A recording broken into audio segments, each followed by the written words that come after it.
Kaunti ya Samburu ambapo wakazi wa kaunti hiyo wamepinga pendekezo la kuuza hisa za Safaricom wakidai kuwa hawana uhakika kuwa pesa hizo zitatumika kwa maendeleo wakati zitatolewa kama ilivyodaiwa na serikali, hasa wakati huu taifa linaelekea kwenye uchaguzi mkuu, wakidai kuwa pesa hizo zinaweza kutumika kufanya kampeni.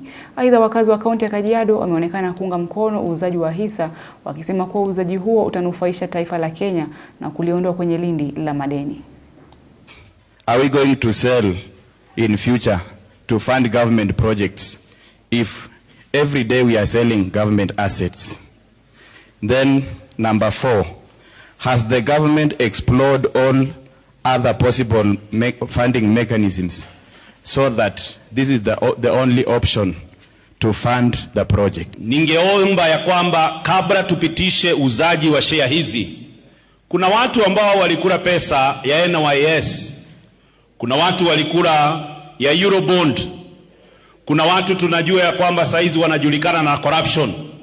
Kabla tuwakubalishe kuuza hizi shares, tafadhali ambia serikali iweze kufunga wale waliokula pesa ya wananchi. We are just days to the election. Na tunajua vile Wakenya wako. Hiyo ni kawaida. Hii pesa inaweza patikana na ikuwe ndio itapiga kampeni ya 2027.